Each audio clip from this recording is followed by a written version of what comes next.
America ગયેલા લાખો ભારતીયો પર આજે જોખમ લટકી રહ્યું છે, ત્યારે આમ આદમી પાર્ટીના ડેડિયાપાડાના ધારાસભ્ય ચૈતર વસાવાની પ્રતિક્રિયા સામે આવી.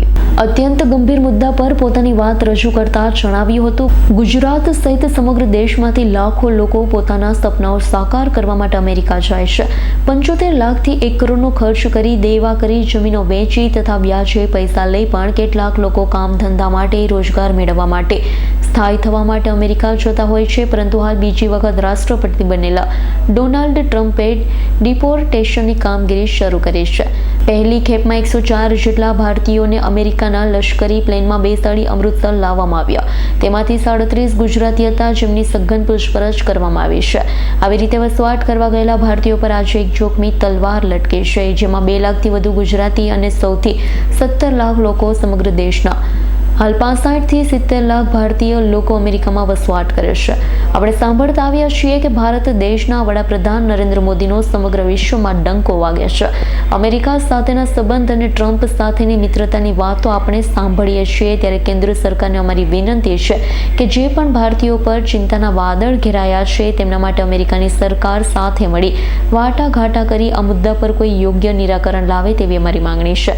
વિશ્વગુરુ બનવાની વાતો કરીએ છીએ અને ગુજરાત મોડલની વાત કરવામાં આવે છે, ત્યારે ગુજરાત સહિત પૂરા દેશમાં રોજગારીની એવી તક ઊભી કરવામાં આવે છે, જેના કારણે લોકોએ આ રીતે પોતાના પરિવારને છોડી વિદેશમાં ન જવું પડે તેવી અમારી માંગણી છે.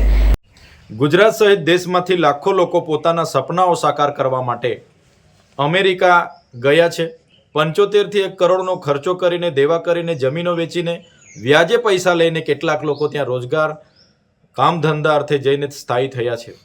ત્યારે બીજી વખતના રાષ્ટ્રપતિ બનેલા ડોનાલ્ડ ટ્રમ્પ દ્વારા ડિપોર્ટેશનની કડક નીતિ અપનાવીને જે ભારતીય પર એમણે કડક વલણ અપનાવ્યું છે, ત્યારે પહેલી ખેપમાં 104 જેટલા ભારતીયોને લશ્કરી વિમાન 130 સી પ્લેન દ્વારા અમૃતસર લાવવામાં આવ્યા.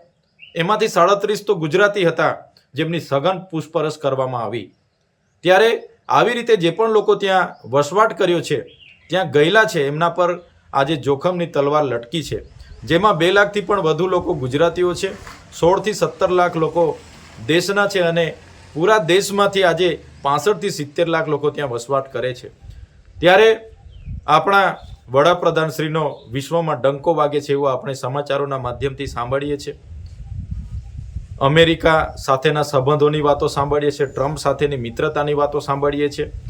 ત્યારે કેન્દ્ર સરકારને અમારી વિનંતી છે, જે પણ ભારતીયો પર ત્યાં જોખમ ઊભું થયું છે, ચિંતાના વાદળો ઘેરાયેલા છે, એમના સત્વરે અમેરિકી સરકારો સાથે વાટાઘાટો કરી નિરાકરણ લાવે એવી અમારી માંગ છે.